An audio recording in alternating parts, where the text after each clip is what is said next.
Lila McKinney lived on a hill where the wind spoke in low whispers, and the trees remembered every season. Her house was small, built from old wood and river stone with a porch that faced the rising sun. She was not young, but she was not old either. Her hair was dark with streaks of silver, like moonlight caught in a net. Her hands were rough from work, but gentle when they touched the soil. She wore simple clothes, faded blue shirts and worn trousers, and she never wore shoes inside the house. The world beyond the hill had grown loud and sharp, but here time moved slowly like honey in winter. Beside her, always, was Oren. He was not a large dragon. In fact, to someone who did not know better, he might look like a strange dog or a large cat with wings. His body was lean, covered in smooth scales that shifted from deep gray to soft violet depending on the light. His eyes were golden, slit like a cat's but full of quiet understanding. He did not roar or breathe fire in the way stories described. Instead, he hummed, a low, steady sound that vibrated through the ground and made the flowers bloom faster. Lila never called him a pet. She called him friend. And sometimes, when the night was very still, she called him brother. They spent their days in quiet rhythm. Lila planted vegetables, herbs, and flowers that smelled like rain. Oren patrolled the edges of the property, his claws leaving faint marks in the dirt. He did not need to eat much. Once a week, he would swallow a smooth river stone and it would glow faintly in his belly for days. Layla said it fed his inner fire, though she never explained what that meant. She rarely explained anything. She believed some things were known only by doing, not by speaking. The news from the outside world came rarely. Lila had an old radio that crackled more than it played, and sometimes she listened to it while shelling peas. The voices on the radio spoke of wars, of shortages, of governments falling apart. Then a few months ago, the tone changed. The voices grew hushed, afraid. They spoke of lights in the sky, lights that were not stars, not planes, not meteors. They spoke of ships, vast silent ships that hung above the clouds and did not answer any signal. At first, people thought it was a trick. Then one by one, the major cities went dark. Not from bombs or blackouts, but because something had cut them off. Satellites stopped working. Internet vanished. Even shortwave radio grew quiet. The world shrank to towns, then to neighborhoods, then to single houses like Lila's. She did not panic. She filled her water barrels, checked her seed stores, and made sure the root cellar was sealed. Oren watched the sky more than usual. His hum grew deeper, almost worried. Then came the announcement. It was not broadcast on any human channel. Instead, it appeared on every screen that still worked. Phones, computers, even the old television in Lila's shed. The image showed a being tall and slender, with skin like polished obsidian and eyes that held no pupils. It spoke in perfect English, its voice calm and cold. "People of Earth," it said, "you have been observed. Your history is one of violence, greed, and waste. You have poisoned your world, fought endless wars, and failed to care for your own kind. After careful review by the Galactic Concord, a union of 112 spacefaring civilizations, it has been decided that your species is unfit for self-rule. Decree 7 Alpha is now in effect. Earth will be placed under protective custody. Your population will be relocated for rehabilitation. Your resources will be harvested to restore balance. Resistance is unnecessary. Compliance is mandatory." The message ended. The screens went black. For 3 days, nothing happened. Then the sky changed. First, thin silver threads appeared, stretching from the upper atmosphere down to the oceans. They were tethers, invisible to the eye but felt in the bones. They pulled water upward, not in drops but in steady streams that vanished into the clouds. Then came the hum. Not Oren's hum, but a mechanical drone that made teeth ache and birds fall silent. Great machines shaped like rings and spheres began to orbit the planet. They did not land. They did not speak. They simply began to take. Forests shrank overnight. Rivers ran dry. The air grew thin in places as if something were sipping the sky. Cities emptied not with screams but with eerie quiet. People were led away in lines, calm and blank-eyed as if they had accepted their fate. Governments offered no fight. Armies stood down. The world surrendered without a shot. But on the hill in Oregon, Lila watched. She did not cry. She did not rage. She simply stood on her porch, arms crossed, eyes fixed on the horizon. Oren sat at her feet, his tail curled around her ankles. His hum had stopped. In its place was a low growl, almost too deep to hear. They came on a Tuesday. 3 of them. They dropped from a silent craft that hovered above the tree line. They were tall, armored in smooth black suits that shimmered like oil on water. Their faces were hidden behind glass masks that showed nothing inside. They carried no weapons, only tools, long rods that pulsed with soft blue light. They walked with the confidence of those who believed they could not be challenged. They stopped at the edge of Lila's garden. One of them raised a rod. A beam of light scanned the house, the soil, the trees. Data flickered across their masks. Then one spoke, its voice flat and toneless. "This dwelling is unauthorized. All biological and structural matter will be cataloged and relocated. Step away from the property." Lila did not move. She tilted her head slightly, as if listening to something far away. Then she said softly, "This land does not belong to you." The beings did not react. They stepped forward.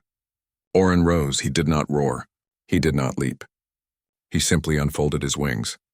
They were larger than they appeared when folded, wide enough to cast a shadow over the whole yard. His scales darkened to the color of thunderheads. His eyes glowed like embers in a dying fire. The beings paused. Their rods flickered. One of them raised its hand. A pulse of energy shot toward Orin. It was meant to stun, to pacify. It struck his chest and vanished. Not deflected. Not blocked. Gone, as if it had never existed. Orin opened his mouth. What came out was not flame. It was darker than smoke, brighter than lightning. It moved slowly like ink in water, and where it touched the ground, the grass did not burn. It unraveled.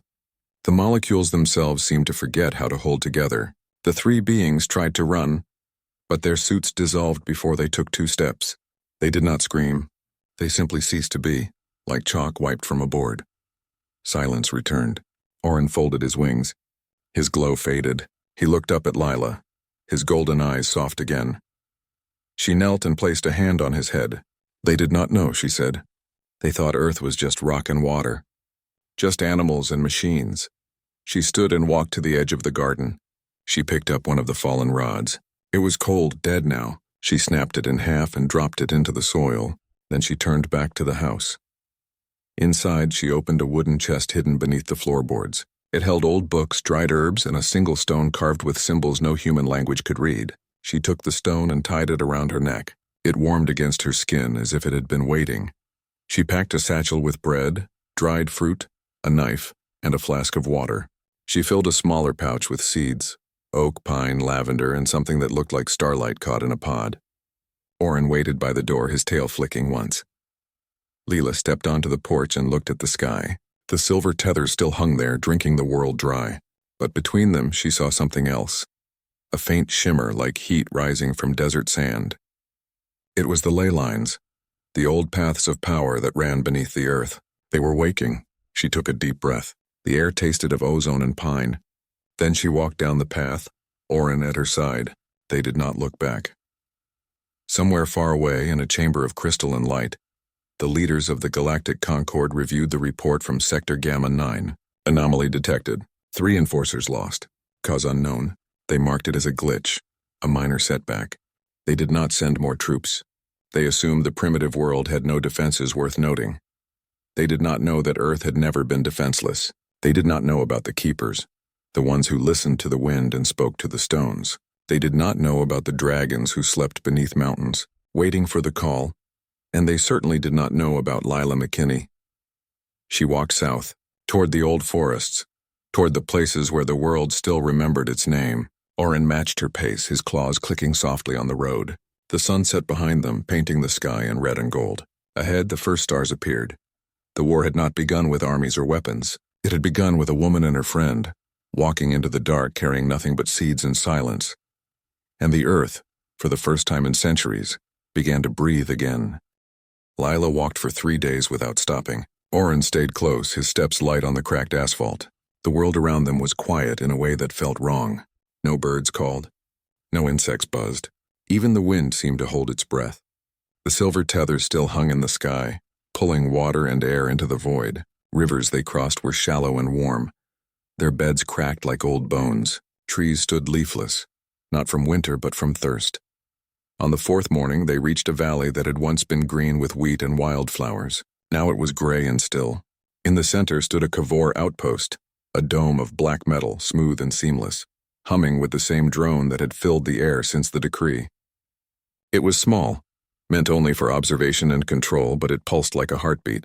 Lila crouched behind a fallen fence post, her eyes narrow. Oren pressed low to the ground, his scales blending with the dust. She had seen these outposts before from a distance. They appeared overnight, dropped from silent ships. They did not attack. They simply watched, recorded, and drained. They pulled energy from the soil, light from the sun, and something else. Something Lila could not name but felt in her chest like a missing note in a song. This one was different. It was larger. And it was active. Figures moved near the dome, tall, slender, wrapped in the same black suits as the ones on her hill. Kevor scouts. They moved with purpose, scanning the land with rods that glowed faint blue. One of them pointed toward the hills where Lila hid. She did not move. She knew they could not see her, not truly. The land itself hid her, bending light and sound around her like a cloak. But Oren was another matter. His presence was like a stone dropped in still water. Ripples spread from him even when he was still. One scout turned its head, slowly, deliberately. It raised its rod. The blue light brightened. Lila whispered, "Not yet." Oren's tail twitched. His hum returned, so low it vibrated in the earth beneath them. The scouts paused. They looked at each other, though their faces showed nothing. Then as one, they began to walk toward the hill. Lila stood. She did not run. She stepped into the open, her hands empty, her face calm. Oren rose beside her, wings half spread, eyes glowing faint gold. The scouts stopped 10 paces away. Their rods lifted. Data flickered across their masks. One spoke, its voice flat and cold. Biological anomaly detected. Dragon species classified extinct. Subject must be contained for study. Human female, non-compliant. Prepare for relocation. Lila said nothing. She simply looked at them, her gaze steady. Then she took one step forward. The lead scout raised its rod higher. A pulse of blue energy shot out, aimed at Oren's chest. It struck and vanished just as before. But this time, Oren did not wait. He opened his mouth. Void fire poured out. It was not flame. It was absence given shape. It moved slowly, curling like smoke, and where it touched the ground, the soil did not burn. It unraveled. Grass turned to dust. Rocks cracked and dissolved. The scouts tried to retreat, but their suits began to fray at the edges as if time itself were eating them. One scout fired again. Another pulse. It met the void fire and disappeared without a sound. Then the void fire reached them. They did not scream. They simply ceased to exist. Their suits collapsed into ash. Their rods clattered to the ground, dark and dead. The dome behind them flickered, its hum stuttering. Oren closed his mouth. The void fire vanished. He looked at Lila, his eyes soft again. She walked to the dome. It was warm to the touch, vibrating with stolen energy. She placed her palm on its surface. Beneath her hand, the symbols on her stone necklace glowed faintly. The dome shuddered. A seam appeared, then widened. Inside, the air was cold and dry. Machines lined the walls, pulsing with blue light. In the center floated a sphere of crystal, spinning slowly. It held images. Earth from space, cities emptying, forests shrinking. And something else, a map. Not of roads or rivers, but of ley lines. The old paths, the ones the Kavor were draining. Lila reached out. The sphere dimmed. The machine slowed. Then, with a soft sigh, the dome went dark. She turned and walked out. Oren followed. Behind them, the dome cracked, then crumbled into dust. They did not stop. They walked through the valley and into the next. By nightfall, they reached a town that had once been full of life. Now it was empty. Doors hung open. Cars sat in the streets, keys still in the ignitions. A child's toy lay in the gutter, faded by sun and rain. Lila did not enter any house. She sat on the edge of the road, ate a piece of bread, and watched the stars. Oren curled around her, his warmth a shield against the chill. She leaned against him and closed her eyes. But she did not sleep. She listened. Deep beneath the earth, something stirred. Not a sound, but a feeling. Like roots stretching or mountains shifting. The planet was waking, and it was angry. The next morning, they found signs of others. Not people, tracks. Footprints too light for men, too sure for animals. They led east toward the mountains. Lila followed them. Oren sniffed the air, his head tilted. He sensed something, too. By midday, they reached a ridge. Below, in a hidden grove, stood a woman. She was tall, with sun-browned skin and hair the color of red clay. She wore a tunic made of woven leaves and carried a staff of twisted wood. She stood with her hands on the ground, eyes closed. Around her, vines crept up the trunks of dead trees, blooming with white flowers. Lila stepped forward. The woman opened her eyes. They were green, bright, and sharp. "You are late," she said, "but not too late." Lila stopped. Who are you, May I, Ellis? I tend the southern routes. You must be Lila, the one from the West Hill. Oren is with you. I felt his fire. Lila nodded. The Kavor are draining the ley lines. They think Earth is just matter to be used. They do not know the pact, Maya said. They do not know we are still here. Who are we, the keepers? The ones who remember. There were many once. Now few, but we are enough. Maya led them into the grove.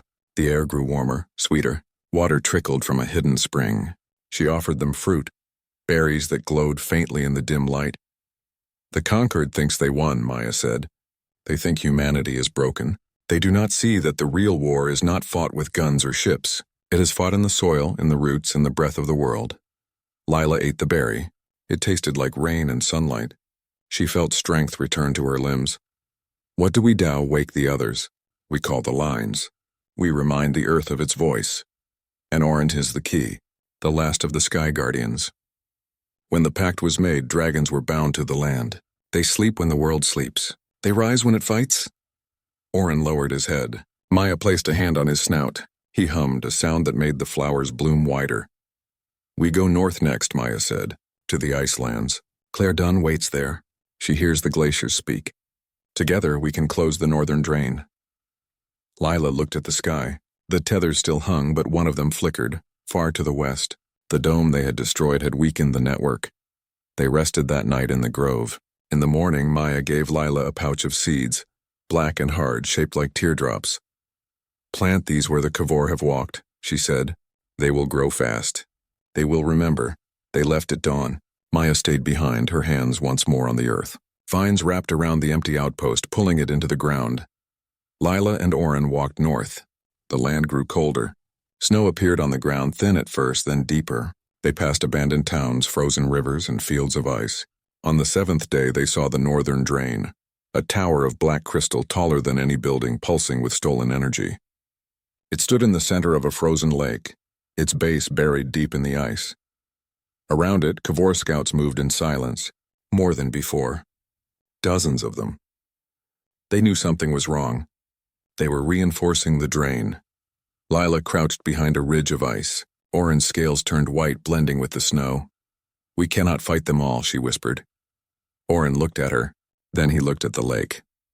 His eyes glowed brighter. Lila understood. She took one of Maya's seeds and pressed it into the snow. Then she stepped back. Oren opened his mouth. Not void fire this time. A soft breath, warm and golden. It touched the seed. The ground shook. Ice cracked. Not from cold, but from life. Roots burst upward, thick and black, wrapping around the tower's base. The Kavor turned, rods raised. But the roots moved faster. They coiled around legs, suits, machines. The tower flickered. Then from the far side of the lake, a figure appeared, tall, wrapped in furs, with eyes like chips of blue ice. Claire Dunn. She raised her arms. The lake answered.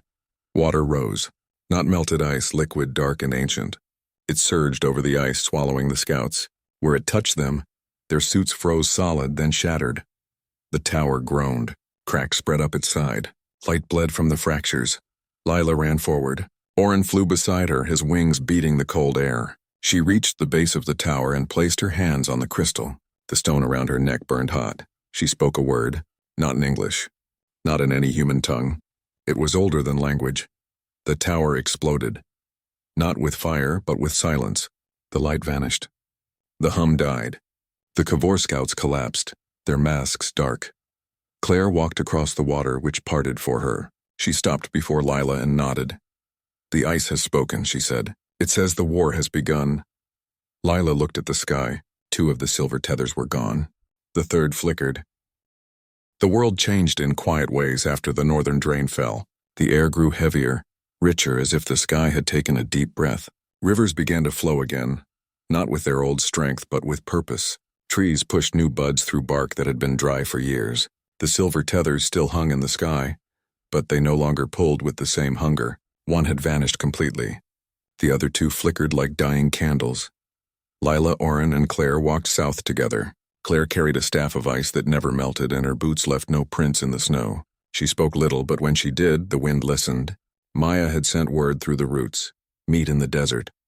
The southern drain was the strongest. It sat in the heart of the Sahara. buried beneath dunes that shifted like living things. It was guarded not just by Kivor scouts, but by machines that crawled on 6 legs and saw heat, sound, and thought. They crossed mountains, plains, and dried riverbeds. Along the way, they saw signs of the Earth's return. In the Amazon, vines had wrapped around Kivor outposts like green fists, crushing them into silence. In the Himalayas, avalanches had buried entire squads under tons of snow and stone. In Siberia, wolves moved in packs that glowed faintly in the dark, their eyes reflecting the old light of the ley lines. No human army had done this. No government had ordered it. The planet itself was fighting back, and it used its keepers as hands. After 16 days of travel, they reached the edge of the Sahara. The heat hit like a wall. The sand stretched endlessly, golden and still. But Lila felt it, the hum beneath the surface. The southern drain was close. They found shelter in the ruins of an old trading post. The walls were cracked, the roof gone, but shade remained. Claire touched the sand, and a thin layer of frost spread beneath her fingers, cooling the air. Oren lay in the corner, his scales dull with dust. He had not hummed since the north. His fire was resting. That night, a figure appeared at the edge of the dunes, small, wrapped in cloth the color of sunset. She moved like wind over stone.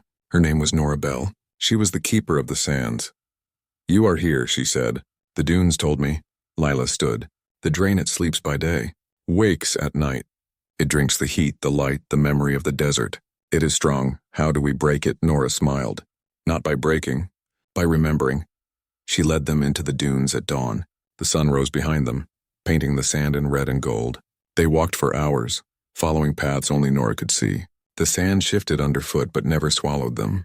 The machines were everywhere, 6-legged, silent, scanning. But they did not see the keepers. The desert hid them. At noon, they reached a low ridge. Below, the sand swirled in a perfect circle. In the center stood the drain, a spire of black glass taller than a church, pulsing with slow red light. Around it, Kivor scouts stood in a ring, rods raised. Machines crawled the perimeter, their lenses glowing. Nora knelt and pressed her palm to the sand. She whispered words that sounded like wind through canyons. The sand answered. It rose in slow waves, not to attack, but to listen. Lila took Maya's seeds and planted them in a circle around the ridge. Claire placed her ice staff in the center. Oren stepped forward, his wings spread. He did not use void fire, not yet. Instead, he hummed. The sound was soft at first, then grew. It vibrated through the sand, through the air, through the bones of the earth. The seeds sprouted instantly, black vines that twisted into the ground, seeking the drain's roots. The ice staff melted, not into water, but into mist that carried the cold of ancient glaciers. Nora raised her arms and the dunes began to move. Not a storm, not a wall of sand. A slow, steady shift, as if the desert itself were turning in its sleep. The Kivor scouts turned. Their rods flickered. The machine spun, confused. The drain pulsed faster, red light flaring. Then the vines struck. They burst from the sand, wrapping around the spire's base. The glass cracked. Red light bled out. The machines tried to cut the vines, but the vines grew faster than they could slice. The mist from Claire's staff seeped into the cracks, freezing the inner mechanisms. Nora sang, and the sand rose in spirals, blinding the scouts, filling their suits with grit that turned to stone. Lila walked down the ridge. Oren followed, his hum now a roar that shook the sky. She reached the base of the spire and placed her hands on the glass. The stone around her neck burned white hot. She spoke the old word again. The spire shattered, not with a crash, but with a sigh. The red light vanished. The machines collapsed. The scouts fell to their knees, their masks dark. Silence returned to the desert. The last silver tether in the sky flickered once, then dissolved like smoke. The drains were gone, but the war was not over. As they stood in the ruins of the southern drain, a new sound reached them, not from the earth but from the sky, a deep, resonant hum like 1,000 voices singing in a language no human had ever heard. It came from beyond the moon, from the edge of the solar system. The Concord was sending something bigger. Nora looked up. "They are afraid now." Claire nodded. "Fear makes them dangerous." Lila touched Oren's head. He looked at the stars, his eyes glowing brighter than ever. They returned to the trading post. That night others came. Not many, just a few. A woman from the Pacific Islands who carried shells that sang with ocean songs. A man from the steppes of Mongolia who rode a horse that left no tracks. A girl from the Caribbean who could call rain with her breath. They were the last keepers, scattered, hidden but awake. They gathered around a fire made of dry wood and starlight. No one spoke much. They did not need to. They shared food, water, and silence. Oren lay in the center, his hum weaving through them like a thread. Lila knew what was coming. The Concord would not send scouts again. They would send judgment. They would send the sovereign will, their greatest ship, their final word. It carried the Grand Arbiter, a being of pure logic who had never lost a case, never been questioned, never been wrong. And he was coming to Earth. But Lila also knew something the Concord did not. Earth was not just a planet. It was a living mind. And it had been waiting. The next morning they split up. Maya returned to the forests to wake the deep roots. Claire went north to strengthen the ice shields. Nora stayed in the desert to guard the southern lines. The others scattered to their homes to prepare the land. Lila and Oren walked east toward the place where the first forest had grown, toward the heart of the Elder Pact. As they walked, the world changed around them. Flowers bloomed in cracked pavement. Birds returned to the skies. The air smelled of rain and soil and life. The planet was healing, but it was also arming itself. Deep beneath the crust, in vaults older than mountains, something stirred. Scales scraped against stone. Wings unfolded in darkness. Eyes opened in the deep. The dragons were waking, and they remembered their duty. Lila did not hurry. She walked with calm steps, her hand sometimes resting on Oren's back. She knew the Arbiter would come. She knew he would speak of order, of logic, of the greater good. He would offer peace in exchange for surrender. But Earth did not bargain. It protected. And Lila McKinney, keeper of the Western Hill, would be there when the sky split open and the final judgment fell. The war was no longer hidden. It was rising. And this time the whole world would see. The sky broke on a morning with no wind. Clouds did not gather. Birds did not flee. The world simply held its breath as the sovereign will descended. It was not a ship in the way humans understood ships. It had no wings, no engines, no windows. It was a perfect sphere of polished obsidian, larger than a city, silent as a closed eye. It hung above what was once Denver, now a field of blackened grass and humming stones. The ground beneath it cracked in perfect circles as if the earth itself bowed. From the sphere, a single figure emerged. It floated down without sound, wrapped in robes of silver thread that shimmered like starlight. Its face was smooth, featureless, made of the same dark crystal as the ship. This was the Grand Arbiter, the voice of the galactic conquered, the end of all debates. Lila stood alone in the center of the field. Oren sat at her feet, his scales dull, his eyes half closed. She wore the same faded blue shirt and worn trousers. Her hair was loose, silver strands catching the weak sun. She carried no weapon. She needed none. The Arbiter landed 10 paces away. The ground did not shake. The air did not stir. It simply stood waiting. "You are Lila McKinney," it said. "Human designation, keeper of the Western ley lines, companion to the last Sky Guardian. You have caused great disruption." Lila did not answer right away. She looked past the Arbiter, at the sphere in the sky. Then she looked at the cracked earth. Finally, she met the blank face. "You came to enslave my world," she said, "and you are surprised it fought back." The Arbiter tilted its head slightly. "Earth was deemed unstable, violent, wasteful. Your species destroyed forests, poisoned oceans, waged endless wars. You showed no care for your own home. We offered order, rehabilitation, peace. Peace is not taken," Lila said. "It is grown. Like a tree. Like a child. You cannot force it with chains and silence." "We acted for the greater good," the Arbiter said. 112 civilizations agreed. "Your world is a danger to the balance." Lila smiled, a small sad smile. "You asked every civilization except the one that matters most." The Arbiter was still. "Which one, Earth?" The word hung in the air. The ground trembled, not from fear but from recognition. The blackened grass at Lila's feet turned green. A single flower pushed through the soil, a white bloom with golden center. The Arbiter stepped back. "Impossible. Planets do not speak.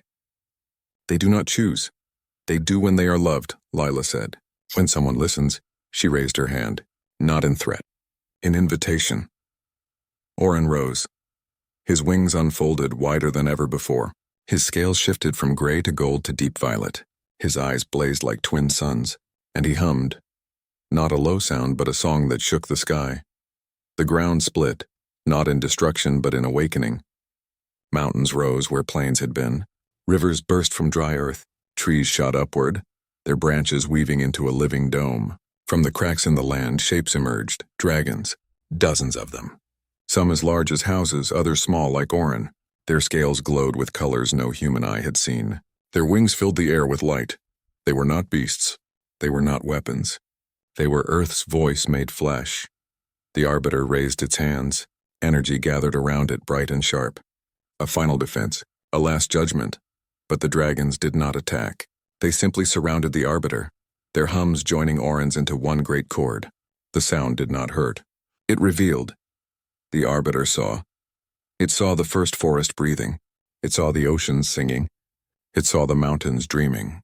It saw Lila as a child planting seeds with her grandmother. It saw Maya tending roots in the rain. It saw Claire listening to glaciers. It saw Nora walking the dunes at dawn. It saw the keepers scattered but steady, loving a world others had forgotten. And it saw the truth. Earth was not broken. It was waiting. The energy around the Arbiter faded. Its robes dimmed. For the first time in 10,000 years, it felt something it had no name for. Not fear, not shame, but understanding. You were never fighting humans, Lila said softly. You were fighting a living world. And it has spoken. The dragons lowered their heads. The hum softened. The ground stilled. The Arbiter turned and looked at the sovereign will. The great sphere flickered. Its perfect surface rippled like water. Then slowly it began to rise. Lila watched it go. Orin sat beside her, his glow fading back to soft gray. The field was green now. Flowers bloomed in rings around the cracks. Birds returned, singing songs that had been silent for months. The war was over. Not with fire, not with death, but with truth. And the Grand Arbiter, who had never been wrong, finally knew what it meant to be humbled. Weeks passed. The sky cleared of ships. The silver tethers were gone. The air grew thick with the smell of pine and wet earth. Rivers ran full again. Birds nested in trees that had been bare for years. The world was healing, not because the war had ended, but because it had been seen. Lila returned to her hill in Oregon. The house still stood, though vines now climbed its walls and wildflowers grew through the floorboards. Orin curled on the porch, his scales shimmering with green and gold light. He no longer hummed with warning. Now his sound was soft like wind through leaves. The planet was mending, and he mended with it. One morning, as Lila boiled water for tea, a flicker appeared in the sky. Not a ship, not a weapon. A single point of light, steady and small.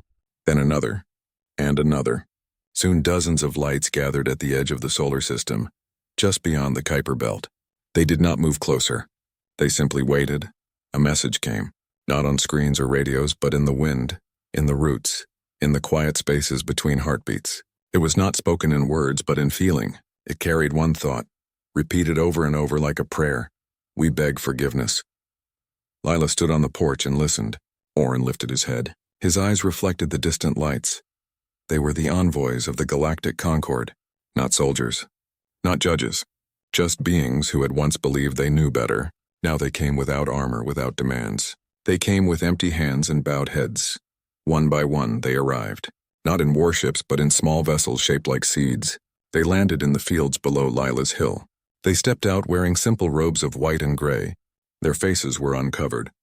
Their eyes were wide with something like awe. They walked up the hill in silence. When they reached the porch, they knelt in the dirt, not in surrender but in respect. The first envoy spoke. Its voice was soft, almost human. We were wrong. We saw only chaos. We did not see care. We saw only violence.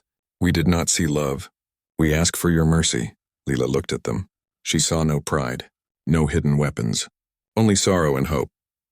You do not ask me for forgiveness, she said. You ask it of the trees you burned, the rivers you drained, the children you took. I am only one voice. The earth is many. The envoys bowed lower. They placed gifts on the ground, crystals that held clean water, seeds that could grow in any soil, maps of stars with paths marked for peace. They offered technology to heal what they had harmed. They promised never to return, never to interfere, never to judge again. Lila did not take the gifts. She let them lie in the grass. Go, she said.